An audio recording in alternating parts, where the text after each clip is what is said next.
નમસ્કાર મિત્રો, વિડીયોમાં તમારું સ્વાગત છે। સૌથી મોટા સમાચાર વાયરલ થઈ રહ્યા છે મિત્રો।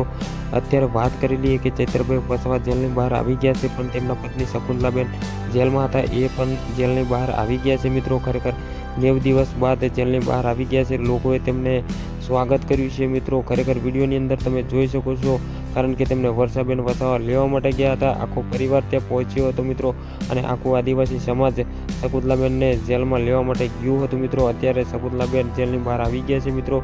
તો ખરેખર બધા આદિવાસીઓએ તેમનો સપોર્ટ કર્યો છે, અને અત્યાર સુધી સપોર્ટ કર્યો છે, અને હવે આવનાર ચૂંટણી માટે પણ તેઓ સપોર્ટ કરવા માટે તૈયાર છે મિત્રો। ખરેખર દેડિયાપાડાના ધારાસભ્ય જે ચૈતરભાઈ વસાવા છે તે અત્યારે ધારાસભ્ય છે, પણ તેમને સાંસદ સભ્ય બનાવવાની વાત ચાલી રહી છે। તો મિત્રો ખરેખર બધા જ આદિવાસી લોકો તેમને સપોર્ટ કરી રહ્યા છે, અને તેઓ ખરેખર સાંસદ સભ્ય પણ બની જશે મિત્રો।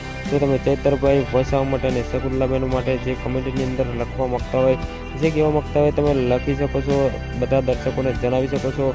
તો મિત્રો આ બંને જણ અત્યારે જેલની બહાર આવી ગયા છે મિત્રો। આદિવાસીઓમાં ખુશીનો માહોલ જોવા મળી રહ્યો છે મિત્રો। વિડીયોને શેર કરી દીધો, ચેનલ પર નવા છો ચેનલને સબસ્ક્રાઈબ કરી નાખજો, અને કમેન્ટની અંદર જય જોહાર જય આદિવાસી લખી દેજો મિત્રો, કારણ કે આખા ગુજરાતની અંદર આ વિડીયો ટ્રેન્ડ થઈ રહ્યા છે। તો મળીશું આ બીજા વિડીયો સાથે, ત્યાં સુધી રજા લઉં છું। જય હિન્દ, જય ભારત।